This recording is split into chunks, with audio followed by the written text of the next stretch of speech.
I was sitting at the registration window, helping a man file a birth certificate for his newborn. Please expedite it, we're heading abroad for the New Year holidays. At first, when I saw the mother's name, I thought it was just a coincidence. But the birth date and household registration matched too closely.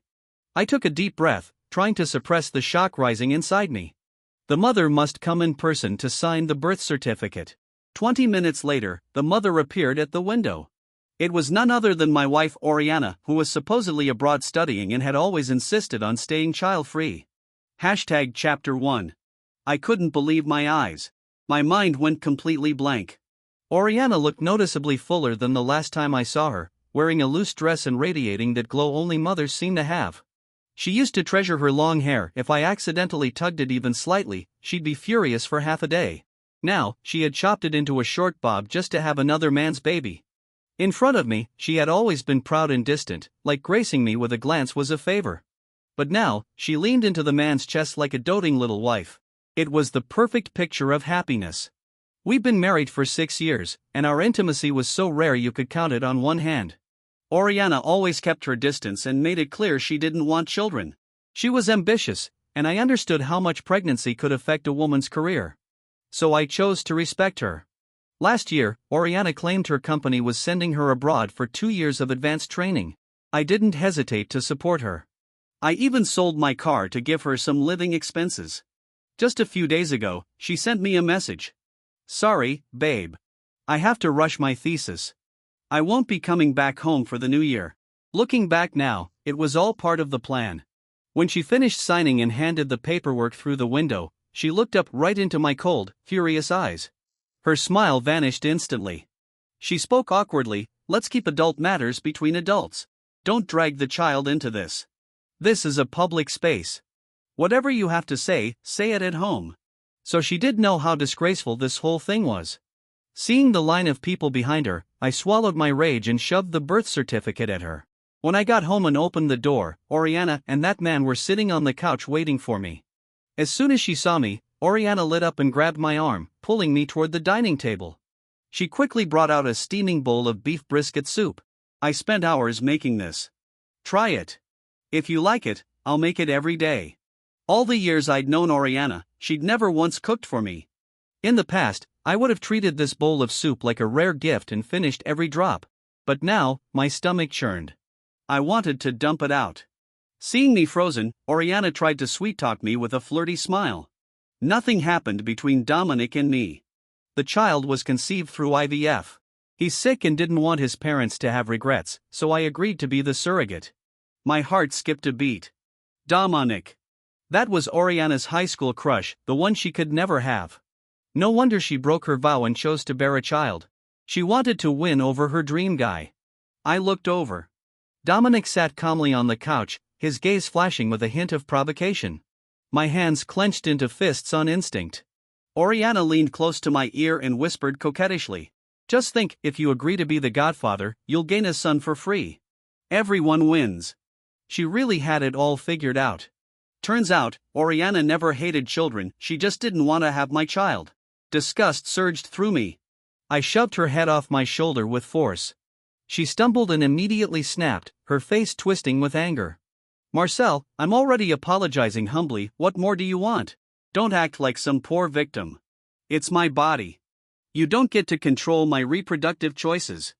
I came clean because I respected you, but your reaction is seriously disappointing.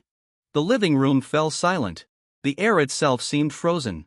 Dominic hurried to steady Oriana, anxiously checking if she was hurt. Then he scolded me in a heated tone.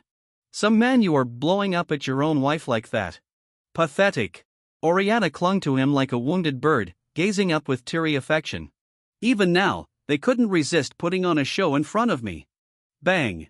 I swept my arm across the table, sending the bowl of soup crashing to the floor in a cloud of steam. I sneered. Oh, so you do know Oriana is my wife. Then tell me, who the hell are you?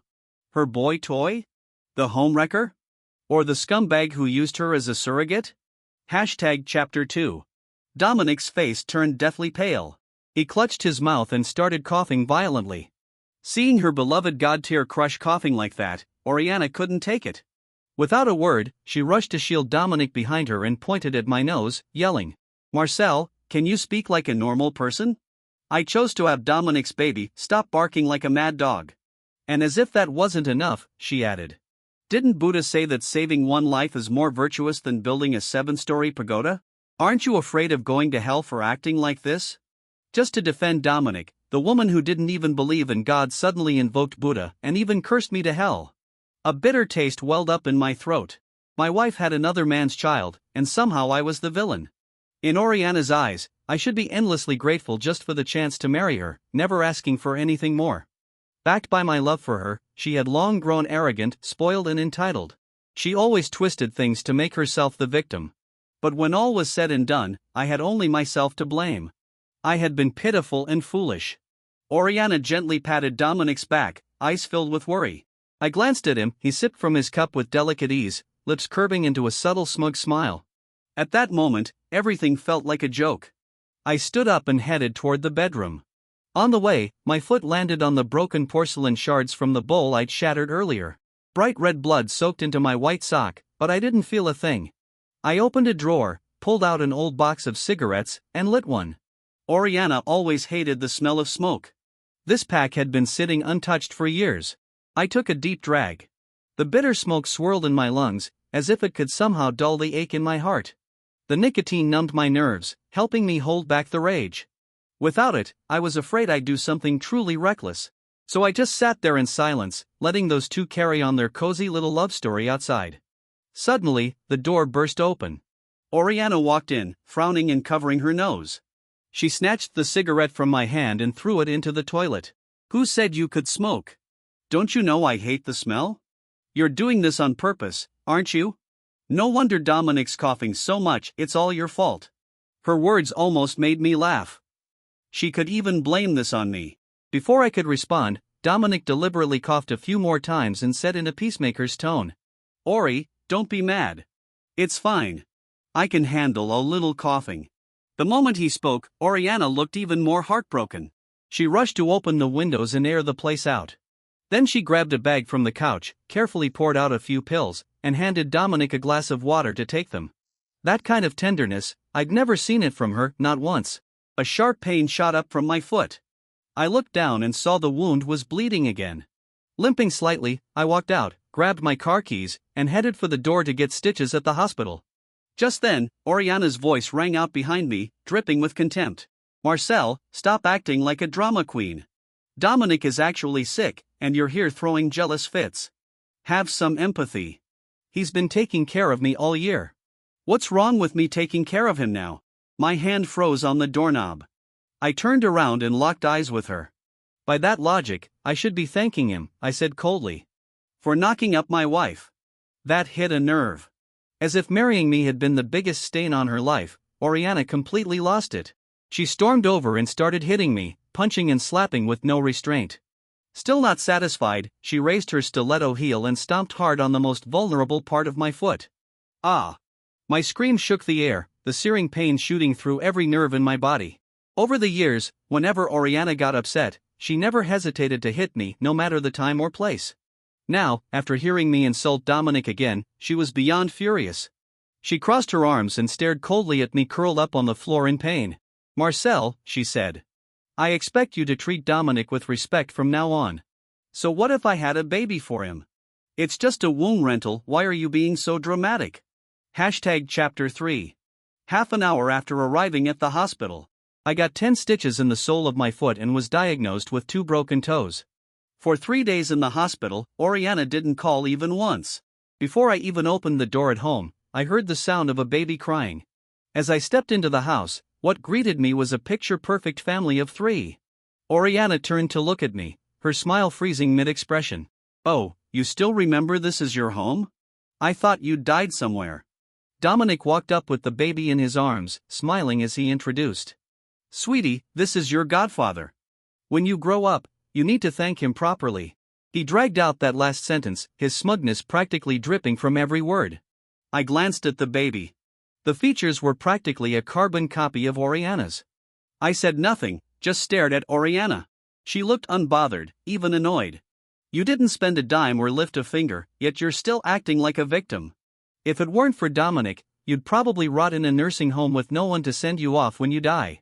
Hearing her twisted sense of logic made me feel like I'd swallowed a fly. Disgust rose in waves.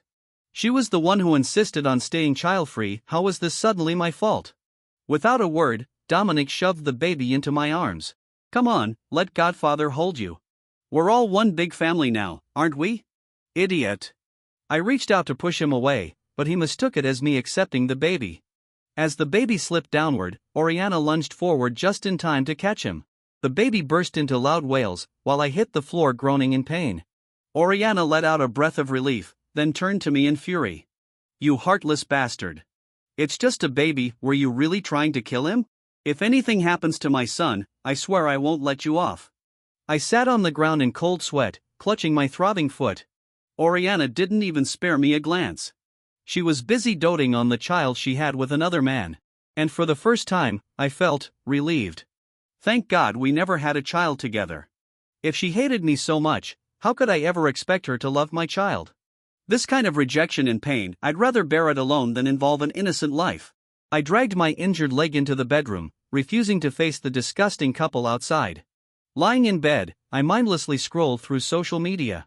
The algorithm suddenly pushed a photo of Oriana and her family of 3. I tapped it. Sure enough, it was her account. The dream guy I couldn't have when I was young, I've recreated him now. Within minutes, her friends were flooding the comments. Oh my God, your husband is so handsome. He looks just like our high school heartthrob Dominic. This is literal fairy tale love. After all those twists and turns, you two ended up together. Oriana didn't deny it. She even liked that comment and responded with a blushing emoji. Choosing a high-quality baby daddy is the real meaning of motherhood. Ori chased Dominic for so long, who would have thought now she's got his child? They say you never get over what you couldn't have when you were young, especially if it's a person. Everyone around her seemed thrilled to watch her fulfill her fantasy, everyone except me. None of those friends had even met me except her bestie Elise. Sure enough, Elise chimed in right on cue with a not-so-subtle jab. A toad can never compare to a white horse prince. Hurry up and marry him, sis. In her eyes, I was nothing but a leech, useless and not worthy of Oriana. She'd always stirred up drama between us, bad-mouthing me behind my back. I used to ignore it all, for Oriana's sake. But now, I was thoroughly disgusted with both Oriana and her so-called best friend. My finger hovered, then tapped like on Elise's comment. Then I replied, blunt and to the point. Thanks for your support. Once the divorce is finalized, they can finally be together. This toad wishes them and their perfect little family a lifetime of happiness. And just for good measure, I posted a photo of our marriage certificate. #Chapter 4. Elise wasn't wrong. I did chase Oriana with everything I had. Back then, after Dominic rejected Oriana's confession for the 7th time, he boarded a plane to study abroad. That period nearly broke her. She wandered through her days like a ghost and even climbed to the rooftop ready to end it all. Luckily, I was up there too, smoking in secret. I spotted her just in time and pulled her back from the edge. Watching her cry like a flower soaked in rain, it was impossible not to feel compassion. Somewhere in that process of saving her, I fell in love. Determined to pull her out of that unrequited crush, I did everything I could to win her over. Everything Oriana once did for Dominic, I gave her back twice as much. Maybe she saw some reflection of her younger self in me, because eventually she started to accept me. She'd been raised by her grandmother, and they were extremely close. When her grandmother fell gravely ill, Oriana proposed to me herself, hoping to fulfill the old woman's final wish. Despite my family's objections, I emptied all my savings to buy her a house and a car, doing my best to give her everything she wanted. On her deathbed, her grandmother clutched my hand with tears in her eyes and entrusted Oriana to me. I naively believed that if I gave her enough love, she'd love me back someday. But reality has a way of proving that not everything can be earned through effort. My phone started blowing up with notifications, my comment had gone viral, likes climbing by the second. Oriana's phone exploded with calls, her parents, her boss, even her colleagues, all demanding to know what was going on. She stormed into the room like a furious lioness, completely losing control. Marcel, delete that post and those photos right now. I didn't do anything to betray you. I smiled coldly and pointed at the baby in Dominic's arms. Then how did he get here? You said it's your body, your choice, why not let the internet decide who's in the wrong? That hit a nerve. Oriana's lips trembled. That's because Dominic doesn't have much time left. He didn't want his parents to grieve. He didn't want to have a child with just any woman. I cut her off, voice low and bitter. When he dies, can you promise to never see that child again? Even now, knowing she loved someone else, I still clung to the fantasy that we could stay together. I'd already stepped back 1,000 paces, yet she hadn't taken even one toward me. Tears welled up in her eyes, her voice breaking as she failed to respond. I looked at her quietly for a long moment, then said the words slowly, one by one. Oriana, let's get a divorce. She had been drowning in sadness, but now her eyes turned bloodshot, and she glared at me in fury, her voice trembling with rage. Dominic is dying. Can't you have a shred of sympathy? Why must you force me into a corner? All I did was lend my body, I never cheated on you. Is that really worth a divorce? You call yourself a man. You're so petty, it's pathetic. Even now, she still thought this was a small matter. She truly couldn't understand why I was making such a big deal of it. I didn't respond. After a long pause, Oriana suddenly seemed to reach a decision. Her brows relaxed slightly, and she bit her lip as if gathering courage. If you really care that much about having a child, once I recover, I'll give you one too. That way our kids can grow up together. I felt a crushing exhaustion. When I'd begged her countless times to start a family, she had always refused flat out, saying she wanted to stay child-free forever. But now, just to defend Dominic, she was willing to trade her womb for my silence. I gave a bitter smile. I don't want that anymore. Oriana snapped, screaming hysterically. I'm willing to sacrifice my body and have multiple kids for you, Marcel, don't be so greedy. So having a child for another man made her a saint, but giving one to her husband was some kind of unbearable burden. Without hesitation, I told her, let's just end this peacefully. She scoffed through her nose, her tone turning cold and threatening. Fine. Just don't come crawling back like a dog begging for forgiveness. Begging. We'll see who ends up begging who. Chapter 5. In the end, marriage left us with only two roles, the defendant and the plaintiff. It took me 6 years to realize I had lost this marriage completely and irreversibly. Back when we got married, I put the house under Oriana's name to give her a sense of security. I even added the cars. Never did I expect that one day in court, Oriana would cry crocodile tears and accuse me of domestic violence. She edited footage from our living room camera, cutting out everything except the moment I pushed her and she hit the shoe cabinet. She even kept the part where I accidentally nearly dropped the baby while facing away from the camera. Dominic, acting as a witness, straight up fabricated a narrative that painted me as a dangerous abusive husband. Watching how smoothly they coordinated their lies in court, it was clear they had rehearsed it. I knew then I had walked into a trap. Everything had been orchestrated by Oriana just to make sure I walked away from the marriage with nothing. They plotted every step while I stood there blindsided, humiliated, and helpless. After the divorce papers were finalized, I just wanted to go home, pack my things, and leave this cesspool behind. But as I was about to step out, I ran into Oriana and Dominic returning home hand in hand. I chose to walk right past them, dragging my suitcase toward the door. Oriana suddenly slammed her hand on the suitcase and spat something that made my blood run cold. Open it. I need to check you didn't steal anything from me. Before I could even respond, she unzipped it herself and dumped everything onto the floor. Then a small wooden jewelry box slid out. It was my mother's heirloom, a jade bracelet she left behind. Oriana lunged forward and snatched it before I could react, shouting, "Isn't this the bracelet you gave me when we got married? Wow, Marcel. You're still trying to steal from me. Disgusting. That bracelet was meant for my future daughter-in-law, my mother's dying wish. Now that we were divorced, Oriana didn't deserve it." Seeing her greedy, entitled face, I raised my hand and slapped her hard. "That's my mother's keepsake. Give it back. You don't deserve to touch it, you vile woman. You can keep the house, the cars, I don't care. But this, you will not take from me." Oriana held her cheek, eyes wide with disbelief. Then a venomous glint appeared in her eyes. Clutching the bracelet tightly, she let out a sinister laugh. "What's given is given. You don't get to take it back. If it's your mother's, then let her have it in the afterlife." And with that, she hurled the bracelet out the window. It traced a perfect arc before plunging from the 16th floor. A sharp, unmistakable sound of shattering echoed through the quiet complex. Oriana covered her mouth and let out a high-pitched cackling laugh. Rage surged through my veins. I grabbed her wrist, unable to hold back anymore. You psycho. Do you really think I'm afraid of you? Suddenly, a blinding pain exploded at the back of my head. Warm liquid soaked through my collar. The room spun violently. Dominic stood behind me, face twisted in a sneer, holding a fire extinguisher, still stained with blood. So much for a dying man, he hit like a weightlifter. Dominic, you scared me to death.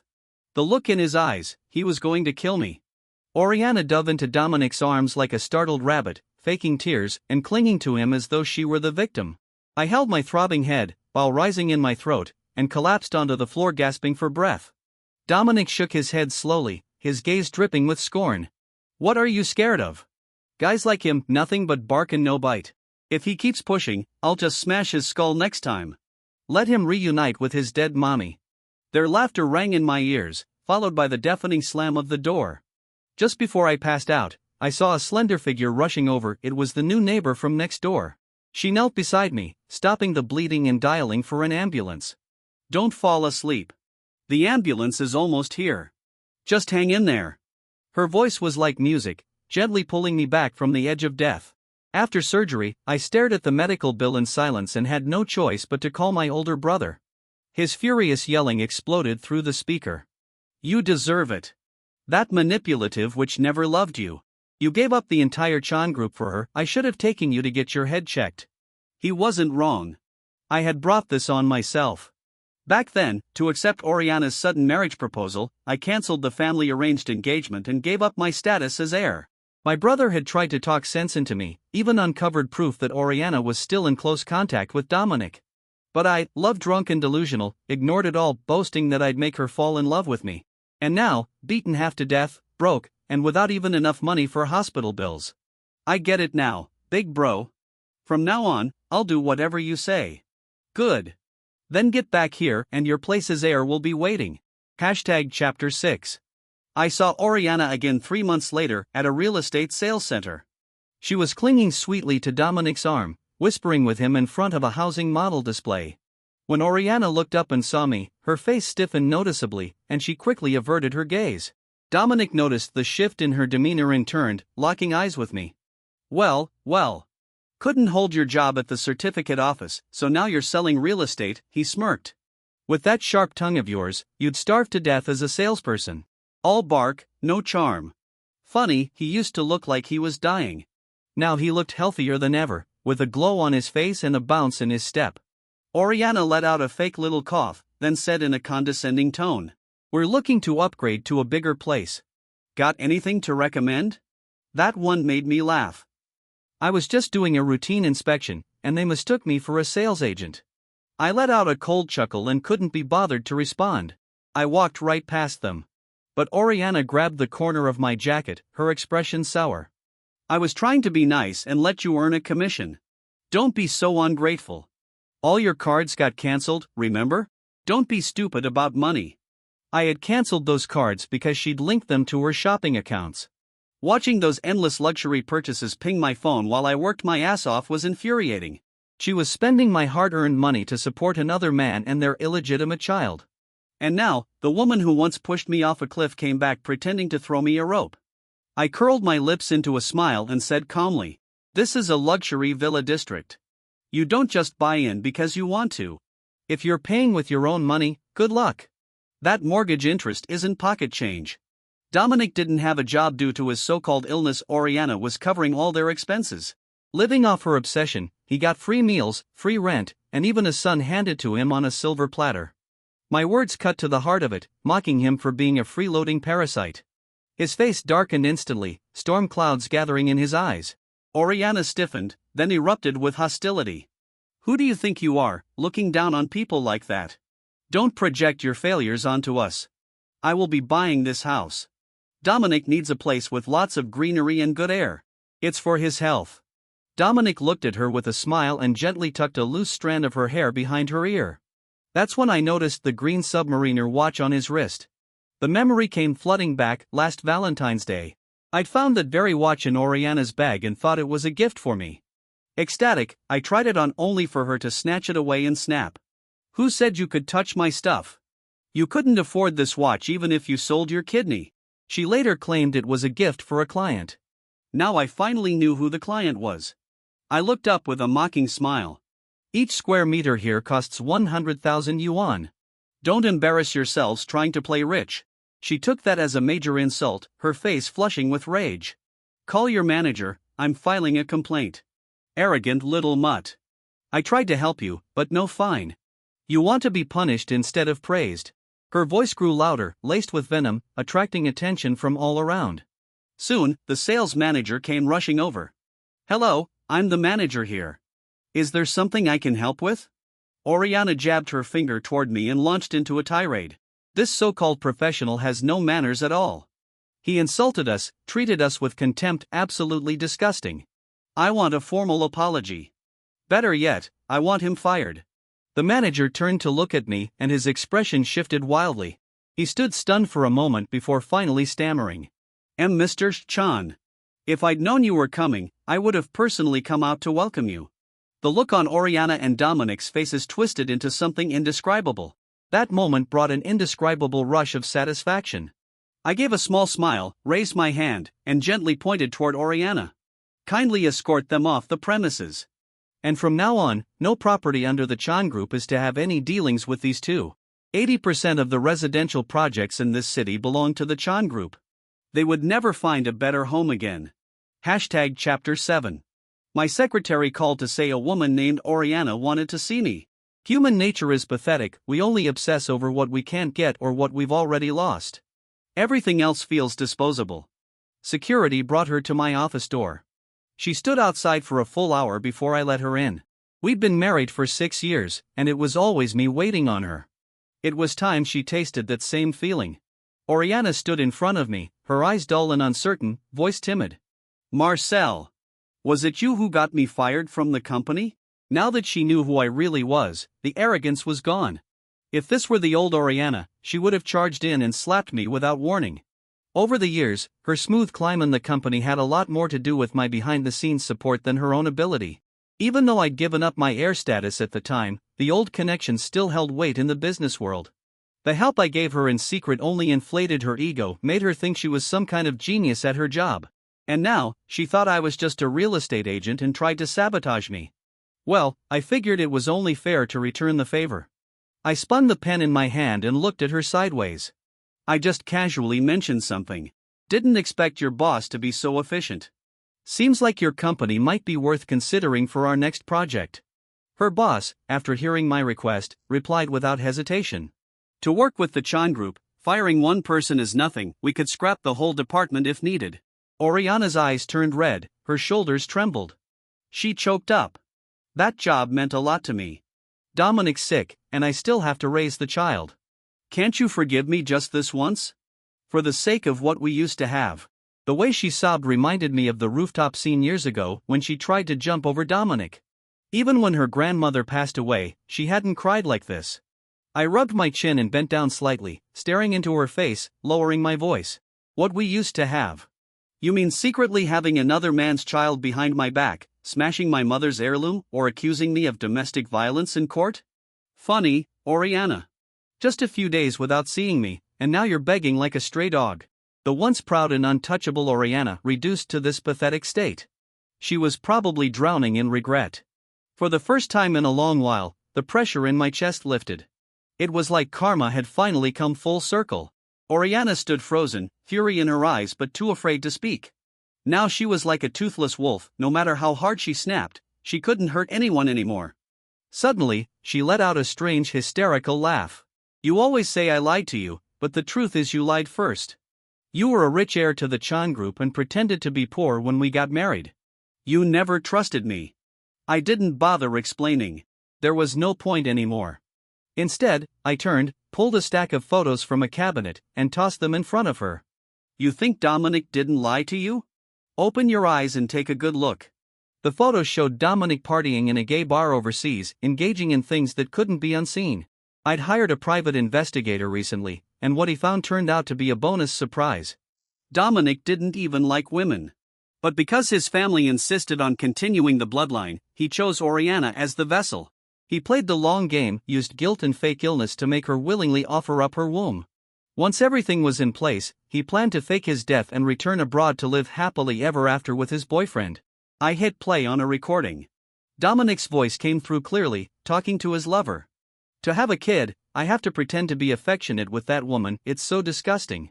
You don't know how many times I've thrown up in the bathroom after kissing her. I have to brush my teeth over and over.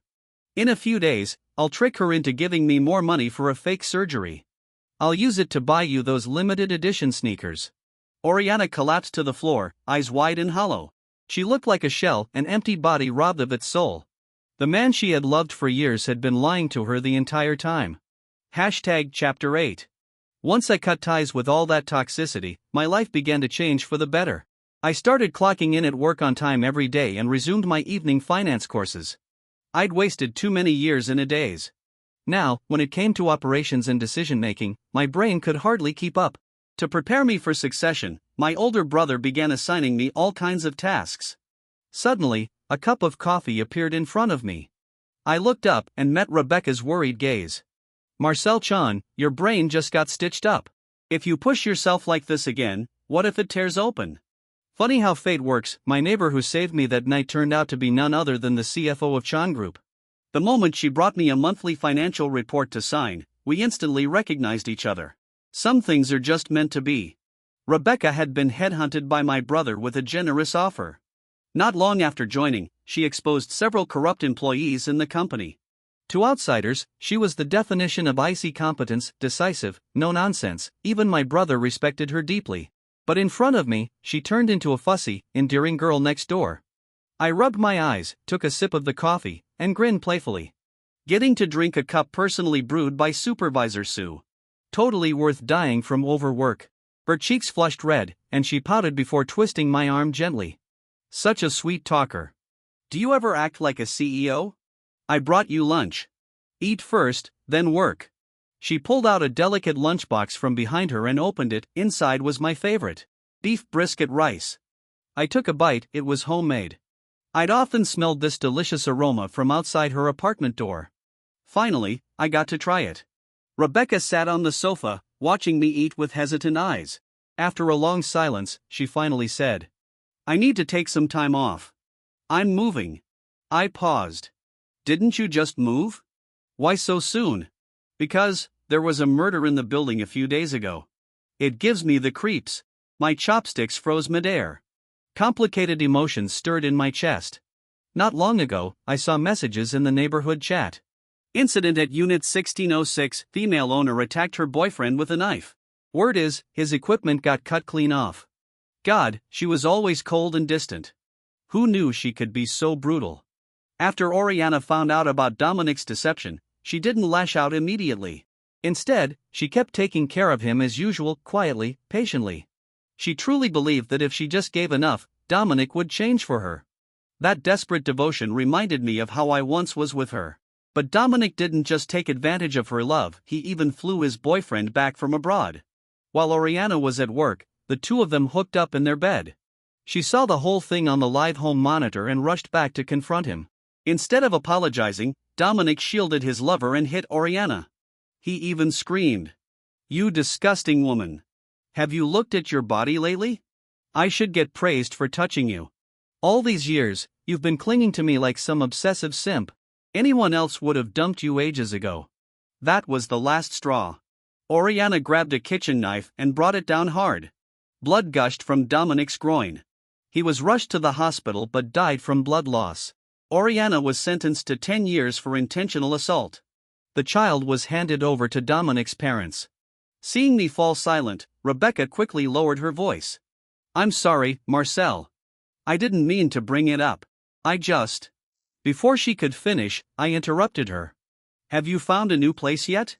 Caught off guard, she tilted her head like a curious kitten and stared at me. Seeing her expression, I couldn't help but reach out and ruffle her hair. "If you haven't found one yet, I've got a spare room. If you don't mind, you're welcome to move in." The moment the words left my mouth, I saw her expression freeze.